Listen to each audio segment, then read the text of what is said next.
میں شان نزول بتا دیتا ہوں آپ کو، کچھ اس کی فضیلت کیا ہے اور اس کی تفسیر کیا ہے. یہ آپ کو تحریری شکل میں مل جائے گی، لہذا لکھنے کی ضرورت نہیں ہے. ٹھیک ہے، جیسے سورہ فلق اور سورہ ناس کا خلاصہ مل گیا نا آپ لوگوں کو.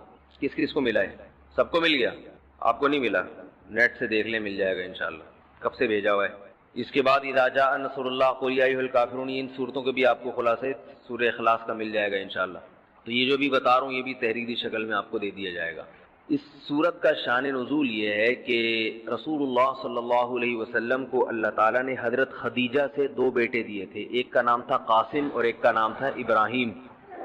آپ صلی اللہ علیہ وسلم کی جتنی بھی اولاد ہوئی ہے صرف حضرت خدیجہ سے ہوئی ہے. حضرت خدیجہ کے علاوہ آپ کی اولاد کسی اور زوجہ سے نہیں ہوئی. حضرت خدیجہ سے 4 بیٹیاں تھیں اور 2 بیٹے. ایک بیٹے کا نام قاسم، دوسرے کا نام ابراہیم.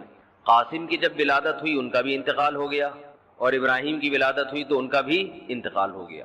عرب میں نرینہ اولاد کی بڑی اہمیت تھی، کیونکہ انسان کا نسب اس کی نرینہ اولاد سے چلتا ہے، بیٹیوں سے نہیں چلتا.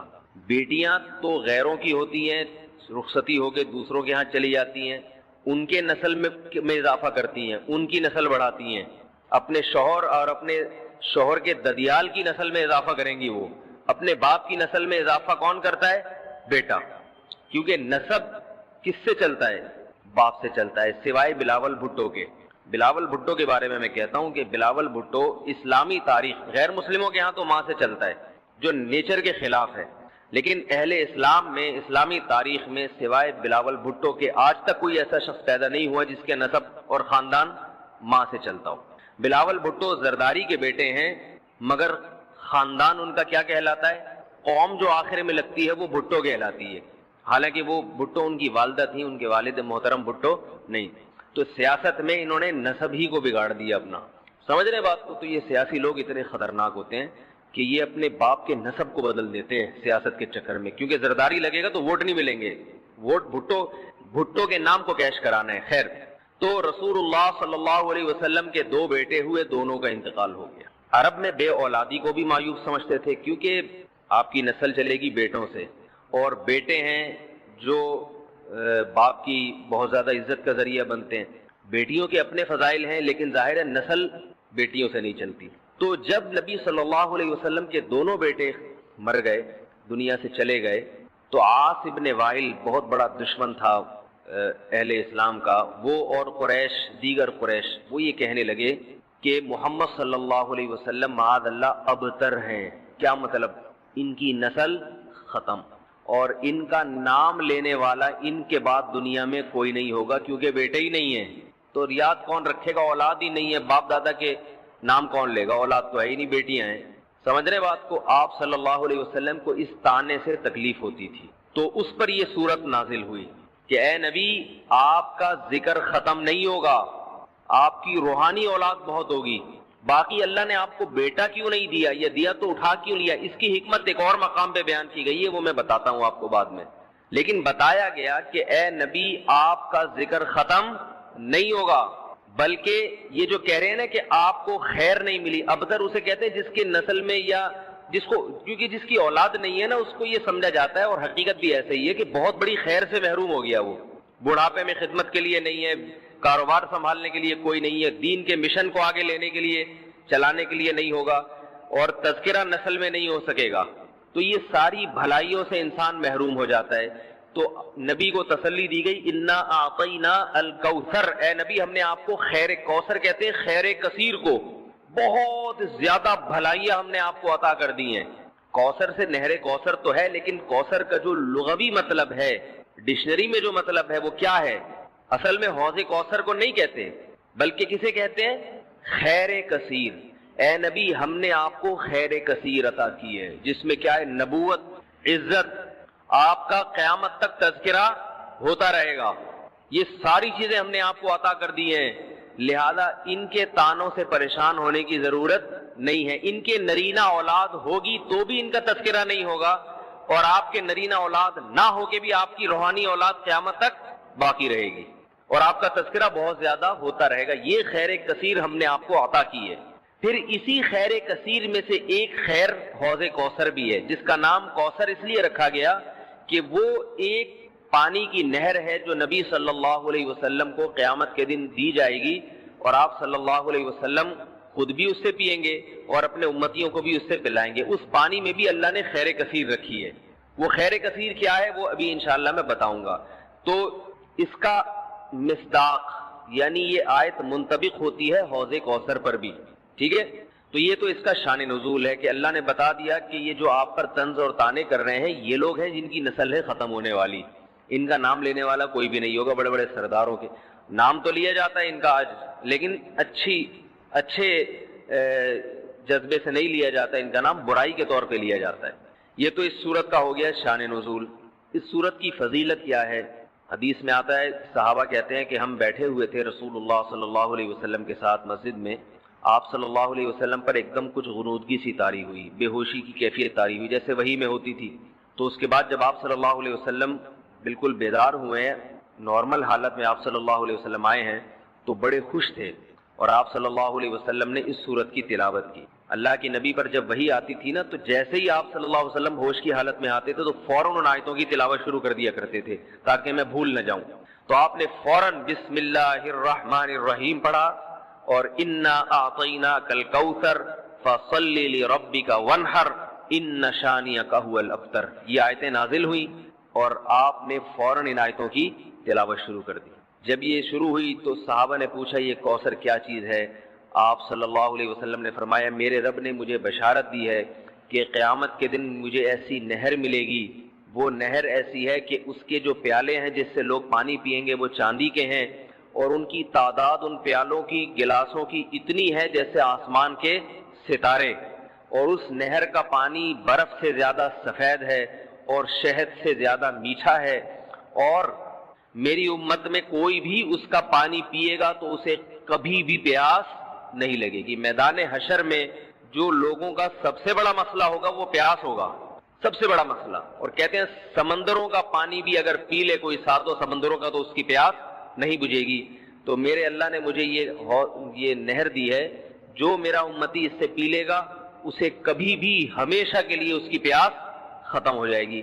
پھر آپ صلی اللہ علیہ وسلم نے فرمایا اسی موقع پر اسی حدیث میں کہ کچھ میری امتی آئیں گے حوض کوثر سے پانی پینے کے لیے، فرشتے انہیں وہاں سے ہٹائیں گے، دھتکاریں گے، میں کہوں گا کہ یہ میرے امتی ہیں، تو فرشتے کہیں گے کہ آپ کو علم نہیں ہے ما احدثوا بعدک، کہ انہوں نے آپ کے بعد بدعتیں ایجاد کر لی تھی، ہیں تو آپ کے امتی مگر انہوں نے آپ کے دین میں تبدیلیاں کر لی تھی، جو دین آپ ان کو دے کر گئے تھے اس پر انہوں نے قناعت نہیں کی، اپنی طرف سے اس میں اضافے کیے، ایڈیشن کہتے ہیں نا، بہت ساری چیزیں بڑھا لی انہوں نے۔ تو اس میں وعید بھی آپ صلی اللہ علیہ وسلم نے بتا دی کہ حوض کوثر سے بدعتی کو پانی پینے کی توفیق نہیں ملے گی۔ تو یہ تو اس صورت کی فضیلت ہو گئی۔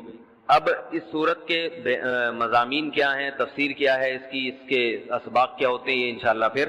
تو جب نبی صلی اللہ علیہ وسلم نے فرمایا نا کہ تم موت کے بعد دوبارہ زندگی ملے گی، تمہیں اللہ کے سامنے حساب و کتاب دینا ہے، تو وہی مشہور سوال تھا سأل سائل بعذاب واقع۔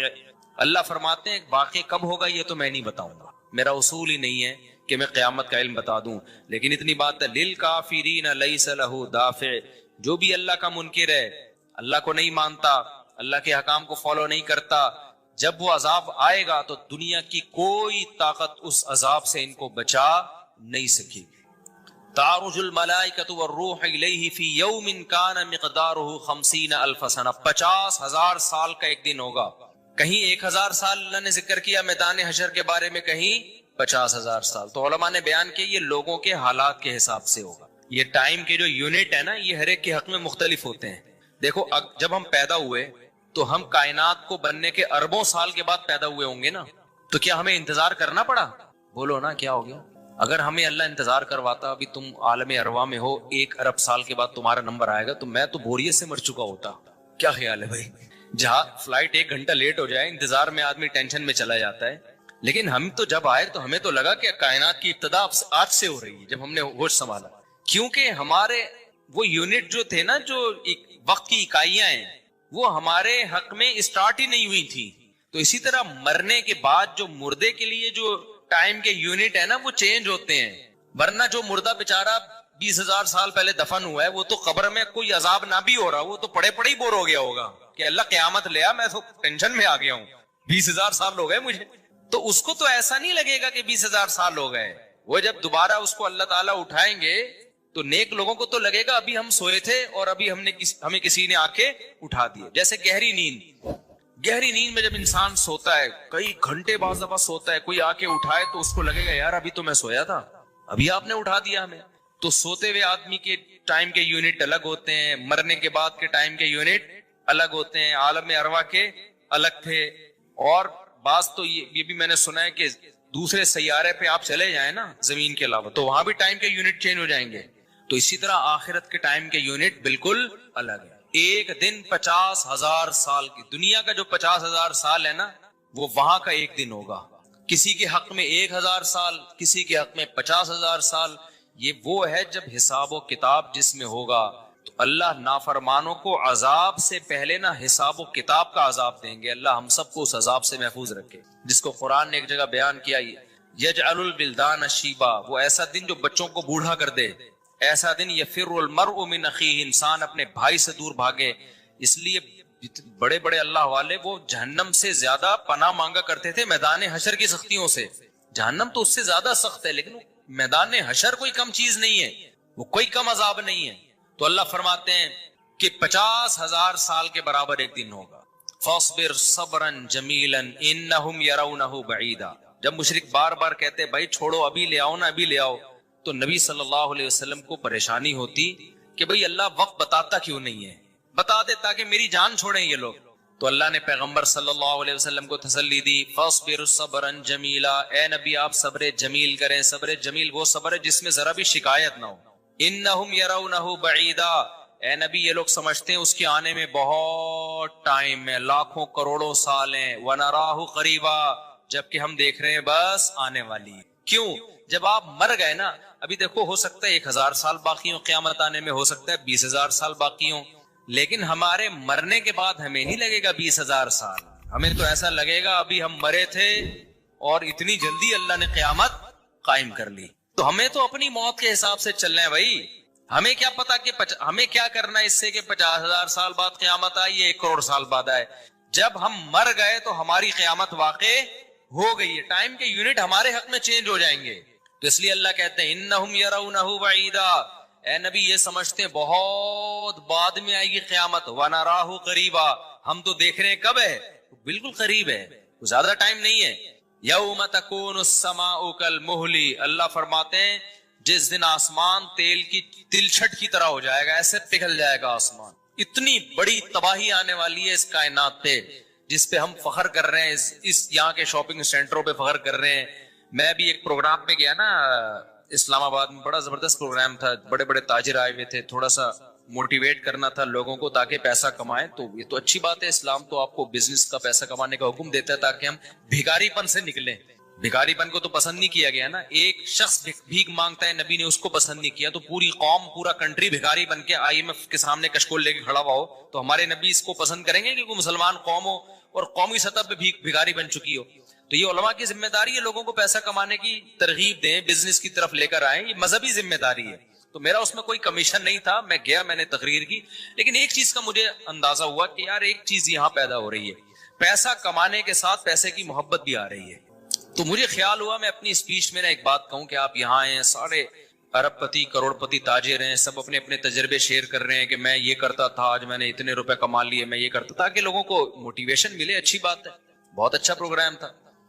تو مجھے خیال ہوا کہ ایک بات میں کہوں کہ ضرور, لیکن ایک چکر نا ہفتے میں ایک دفعہ قبرستان کا ضرور لگایا گا, تاکہ نیتیں ٹھیک ہو جائیں پیسہ کمانے سے. ایسا نہ ہو یہ پیسہ قارون بنا دے آپ کو. ایک دفعہ ایسا کیا کرو, جیسے یہ پروگرام ہو رہا ہے بڑا زبردست, لوگ آ رہے ہیں, ایوارڈ مل رہے ہیں, اور تو یہاں سے نکل کے, لیکن میں نے کہا نہیں, میں نے کہا یہ ان کے مینٹل لیول سے نا اوپر کیجیے, ہر چیز ہر جگہ کہنے کی نہیں ہوتی. یہ کہیں گے مفتی صاحب رنگ میں بھنگ ڈال کے چلے گئے, اچھا والا ہم دیکھ رہے تھے, اتنے کروڑ پتی لوگوں کو سن کے ہمیں بھی خواب آ رہے تھے, کل ہمارے پاس لینڈ کروزر ہوگی, 4 شادیاں ہوں گی, اب پیسہ ہوگا زبردست, یہاں جائیں گے وہاں جائیں گے. یہ مولوی نے آگے یہاں بھی کیا کر دیا, قبرستان کی باتیں شروع کر دی. تو وہ مناسب نہیں تھا, لیکن دل چاہ رہا تھا کہ میں ان سے کہوں اگلا پروگرام وہ بول دوں گا کہ بہت زبردست پیسہ کمائیں, ایک دفعہ جا کے قبر میں جو آپ سے پہلا کما کے چلے گئے ہیں نا پہلے کما کے, یہ یوٹیوبرز تو یہاں آ رہے ہیں اپنا ایکسپیرینس شیئر کر رہے ہیں, میں ایسا کانٹینٹ بناتا ہوں اور میں ایسے محنت کرتا ہوں. اچھی بات ہے, مجھے بڑی خوشی ہو رہی تھی, تھوڑی سی امیدیں ہوئی کہ شاید پاکستان اب شاید اچھی سمت میں جانا شروع ہو جائے. تو مجھے ان پہ وہ کوئی نہیں, وہ تو بہت اچھا کر رہے تھے, بلکہ یہ تو ایک ظرف کے بڑے ہونے کی بات ہے کہ آپ بتائیں کہ میں نے پیسہ ایسا کمایا, ورنہ لوگ بتاتے کہاں ہیں. مجھے ان یوٹیوبرز میں خوشی ہو رہی تھی, وہ بتا رہے تھے ہم نے یہ کانٹینٹ بنایا, ہم نے ایسے چینل بنایا, اتنے پیسے کمائے. تو اچھی بات ہے, شیئر کرو یار تاکہ لوگوں کی غربت ختم ہو, وہ بھی کریں یہ کام. لیکن ساتھ ساتھ ایک بات, یہ پیسہ آپ کو سلیمان علیہ السلام جیسا بھی بنا سکتا ہے اور قارون اور فرعون جیسا, ابو بکر عثمان جیسا بھی بنا سکتا ہے اور ابو جہل جیسا بھی بنا سکتا ہے. کیا خیال ہے, یہ سارے پیسے والے لوگ تھے نا. تو آپ پیسہ کما کے سلیمان علیہ السلام جیسے شکر گزار بن جاؤ, عثمان ابن عفان جیسے غنی بن جاؤ, عبد الرحمن بن عوف جیسے بن جاؤ. اس کے لیے ضروری ہے کہ ہفتے میں ایک دفعہ قبرستان کا وزٹ اپنے خرچے پہ کر لیا کریں, اور ایسے ہی نہیں گزرتے ہوئے, وہاں جا کے کھڑے ہو کے قبروں پہ دیکھا کریں کہ میں جتنا بھی بڑا بن جاؤں, میرے یوٹیوب پہ چینل پہ 10 ملین بھی سبسکرائبر آ جائیں, لیٹنا میں نے کہا ہے تھوڑے دنوں میں جا کے بھائی اس قبر کے اندر. لہذا اس پیسے سے میں اس قبر کی تیاری کر لوں تو فائدہ ہے. اور اگر یہ لینڈ کروزر ہی میرا مقصد ہے اور میرا مقصد عیاشی ہی ہے اور شو مارنا ہی ہے, بھائی پھر یہ تو قارون نے آپ سے زیادہ کما لیا, ان خزانوں کے ساتھ یہ زمین میں دھسا ہے. وہ سمجھتے ہو کہ نہیں سمجھتے ہو, تو تھوڑا سا کبھی کبھار جب بڑے بڑے پروگراموں میں جایا کرو تو تھوڑا سا قبرستان میں, ہمیں تو اللہ نے سہولت دی ہے, بہت خطرناک قبرستان ہے یہ جو ہے نا, کیونکہ گورنمنٹ نے لائٹیں کہیں بھی نہیں لگائیں, تو یہاں تو 2-4 لائٹیں تھی, چرسیوں نے چوری کر لی. اب اندھیرا ہوتا ہے اس میں, اس سے بڑا فائدہ ہوتا ہے. اور جن بھوت بھی لوگوں کو نظر ہوتے نہیں ہیں جن یہاں پر, لیکن لوگوں کو نظر آ رہے ہوتے ہیں, ڈرے ہوئے جا رہے ہوتے ہیں نا. سرکٹا ایک دن نظر آیا کسی کو, بعد میں پتا چلا وہ کمبخت, وہ نہیں سویٹر نا یہاں تک اس نے کیا ہوا تھا, سر ہی نہیں تھا اس کا, سویٹر یوں کر کے نا قبرستان پہ بیٹھا رہتا تھا, لوگ بھاگ جاتے تھے, بس سرکٹا آیا ہوا یہاں پہ, ٹھیک ہے نا. تو آپ یہ جو ہمیں اللہ نے بڑی سہولت دی ہے, کبھی کبھار ایسا کیا کرو, یہاں چلے جاؤ. رات کے وقت جاؤ گے تو جیسے آپ نے انرجی اپنی خرچ کرنی ہے نا, تو کہتے ہیں ڈاکٹر 1 گھنٹے کی واکنگ سے 15 منٹ کی جاگنگ بہتر ہے. 15 منٹ کی جاگنگ میں اتنی انرجی لگ جائے گی جو 1 گھنٹے کی واکنگ میں نہیں ہوگی. تو دن میں قبرستان 100 دفعہ جانے سے بہتر ہے رات میں 2:30 بجے 1 دفعہ چلے جاؤ. بس رات میں 2:30 بجے 1 دفعہ چلے جاؤ, اور وہاں جا کے بیٹھو, بیٹا آنا کہاں ہے, یہی آنا. اور یہ جو لیٹے ہوئے ہیں نا, یہ سارے غریب نہیں تھے, ٹھیک ہے نا.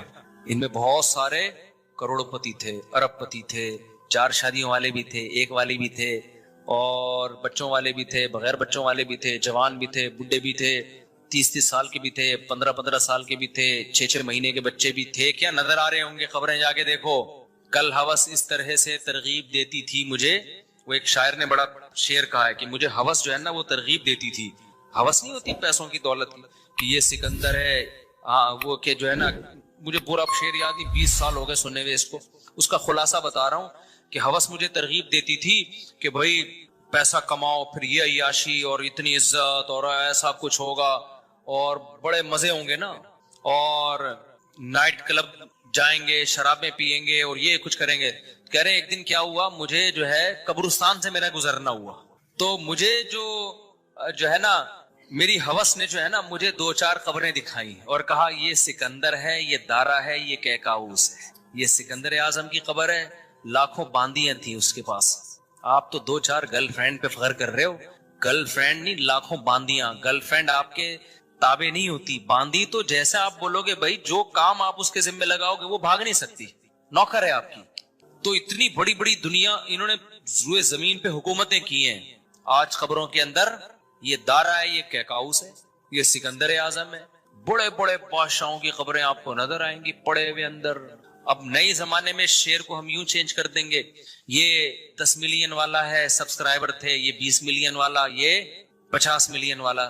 ایک ایک کلپ بعض ایسے مشہور ہو جاتے ہیں, کھجا بھی رہے ہوں گے نا, بس یہ اپنی کھجانے کی ویڈیو ڈال دیں یوٹیوب پہ, لاکھوں روپے کما لیتے ہیں بیٹھے بیٹھے. بعض ایسے مشہور ہو گئے, کچھ بھی نہیں کرے نا, بس وہ کہے کہ ناڑا باندھتے ہوئے دکھاتے ہیں, میں ناڑا باندھ رہا ہوں, میں ناڑا ایسے ٹائٹ کرتا ہوں, زار بند ایسے ٹائٹ کرتا ہوں. اتنے مشہور ہو گئے ہیں وہ, بس لوگ دیکھنا چاہتے ہیں. لوگوں کو پتہ نہیں کیا ہو گیا اب.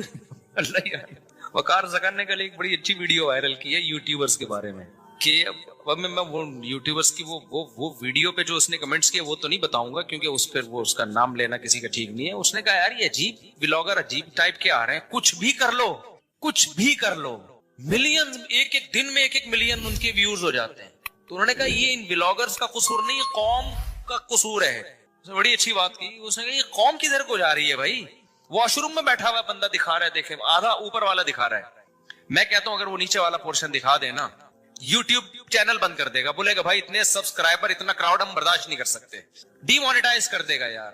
کہے گا بھائی یہ ہمارے بس میں اب تو لوگوں کی نیچر دیکھو یار, کچھ بھی جو مشہور ہو جاتے ہیں ایک دفعہ مشہور ہو گئے نا بس اب کچھ بھی کریں گے. گالی دے رہے ہیں وہ ویڈیو آ گئی, کھجا رہے ہیں لوگ, دیکھ رہے ہیں کیسے کھجاتے ہیں یہ, تو لوگ عجیب ہیں. بہرحال جو ہو رہا ہے میں تو مارکیٹ میں وہی بتاؤں گا نا آپ کو. تو اب جو سوشل میڈیا سے وابستہ لوگ ہیں جن کے ٹک ٹاک پہ چینل, یوٹیوب پہ چینل, ان کے یہاں کامیابی کیا ہے؟ 4 ملین ہو گئے, 10 ملین ہو گئے, 50 ملین ہو گئے. تو ایک ویڈیو اتنی محنت سے بناتا ہے, 4 آدمی تجھے ملتے نہیں ہیں, اور میں کھجاتا بھی ہوں نا سر کو تو اتنے ویوز آ جاتے ہیں. تو کل یہ شیر چینج ہوگا. یہ سکندر ہے, یہ دارہ قبروں میں نا, تو کہیں گے یہ 10 ملین والا ہے, یہ 20 ملین والا. یہ ناڑا باندھتے ہوئے ایک دفعہ ویڈیو ڈالی تھی اس نے اور 20 ملین ایسے ہو گئے تھے. تو یہ سب آئے گا مارکیٹ میں. تو اس لیے میرا دل چاہتا ہے کہ میں ان لوگوں سے, میرا اس پروگرام میں دل چاہ رہا تھا ایک دفعہ بولوں کہ آپ تمام حضرات سے گزارش ہے, بہت اچھا پروگرام ہے اور اللہ کرے اور پیسہ آئے اور یہ لوگ اپنے تجربوں کو شیئر کریں, لیکن کائنڈلی تھوڑا سا قبرستان بھی, ہمارے نبی نے پیسہ کمانے کی ترغیب دی ہے, ساتھ ساتھ قبرستان جانے کی بھی ترغیب دی ہے. صحیح بخاری کی حدیث ہے, کنت نہیتکم عن زیارت القبور فزوروها فإنها تذکر الآخرہ. نبی نے فرمایا میں نے تمہیں قبرستان جانے سے منع کیا تھا کیونکہ بدعتیں ہو رہی تھی, شرک پھیل رہا تھا, لیکن اب توحید قائم ہو گئی ہے, شرک کا خطرہ ختم ہو گیا. فرمایا فزوروها, قبرستان جایا کرو کیونکہ اس سے آخرت یاد رہتی ہے. انسان اپنی اوقات میں رہتا ہے, اپنی اوقات سے باہر نکلنے کی کوشش نہیں کرتا. تو اللہ میاں بھی فرما رہے ہیں تم اس کو بہت دور سمجھ رہے ہو, ہم سمجھ رہے ہیں بہت قریب ہے. اور یہ جتنی رنگینیاں اس کائنات کی نظر آ رہی ہیں نا, یہ سب ٹوٹ پھوٹ کے مٹی ہونے والی ہیں, برابر ہونے والی ہیں. تو یوم تکون السماء کالمہل وتکون الجبال کالعہن. اتنے بڑے بڑے پہاڑ اللہ کہتے ہیں روئی کی گالوں کی طرح اڑیں گے. آپ سبسکرائبر کو لے کے بیٹھے ہوئے, یہ بڑے بڑے پہاڑ جو ہل نہیں سکتے نا, یہ روئی کی گالوں کی طرح اڑ رہے ہوں. وتکون الجبال کالعہن ولا يسأل حمیم حمیما. جگری دوست بھی کسی دوست کو نہیں پوچھے گا. تو اگلے ہفتے انشاءاللہ یہاں سے میں آگے سے شروع کروں گا تاکہ یہ صورت ہماری ختم بھی ہو. اللہ تعالی ہمیں موت سے پہلے نا تیاری کی توفیق عطا فرما دے. دنیا کماؤ ضرور بھائی, اتنا فری نہ کراؤ جتنا ہم دنیا کو فری کرا رہے ہیں, اتنا کراؤ جتنا یہاں پر رہنا ہے. اللہ تعالیٰ سمجھنے کی عمل کی توفیق عطا فرمائے. تو رسول اللہ صلی اللہ علیہ وسلم ان صحابی سے کیا فرما رہے ہیں؟ تمہارے اندر 2 خصلتیں ایسی ہیں جو اللہ اور اس کے رسول کو بہت زیادہ پسند ہیں. وہ کیا ہے؟ الحلم والاناہ. یہ سیکھنے کی چیز ہے, میرے بھی سیکھنے کی, آپ کے بھی. میرے اندر بھی یہ عیب ہے کہ یہ 2 صفات ہمارے اندر بھی نہیں ہے, آپ کے بھی ہو سکتا ہے. یہ سیکھنے کی چیز ہے. فرمایا ایک حلم کہتے ہیں برداشت, ایک ہے الاناہ. اناہ کہتے ہیں جلد بازی کے اگینسٹ, یعنی جلد بازی نہ ہو. ہر چیز میں آپ میچور سنجیدہ ہو کے اس کے تمام پازیٹیو نیگیٹو پہلوؤں پہ غور کر کے فیصلہ کریں. آپ یہ جو ہے نا ایک دم کھوپڑی گھوم گئی میری, یہ جو آج کل ایک فیشن ہے, بھائی فلاں نے ایسی بات کی میرے تو کھوپڑی گھوم گئی, ابے بھائی تو کھوپڑی تیری جس کے سامنے گھومی ہے, اگر اس کی تھوڑی سی گھوم گئی نا, تیری پوری 180 ڈگری پہ گھوم جائے اور اس کی صرف 1 ڈگری گھوم جائے, وہ اتنا پاورفل ہے کہ اس کا 1 ڈگری تیرے 180 ڈگری پہ بھاری ہوگا. وہ کر کے کیا آیا ہے؟ ہمارے ایک جاننے والے نا بھری محفل میں اپنے باس کو یعنی فوش گالیاں دے کے آ گئے اور آ کے بتا رہے ہیں بھائی میں نے تو باس کو سنا دی. اس کے باس پاورفل آدمی تھا, اس نے کیس کر کے اندر کرا دیا. اب جیل کے اندر جا رہے ہیں, یار کیا ہو گیا یار, بڑی ٹینشن. اس کے بعد جا کے اس کے ہاتھ پاؤں جوڑے, اس کے پاؤں کے سر معاف کر دو, اس نے معاف کر کے بری کر دیا. تو یہ وہ لوگ ہیں جن کی کھوپڑی کسی بھی ٹائم پہ گھوم سکتی. تو یہ کوئی کمال نہیں ہے ایک دم کھوپڑی گھومتے ہیں. ٹھیک ہے آدمی بعض دفعہ مذاق میں مجازن کہہ دیتا ہے کہ میری کھوپڑی گھوم گئی, لیکن فی نفسی ہی یہ کوئی اچھا کام نہیں ہے. الحلم کا معنی برداشت.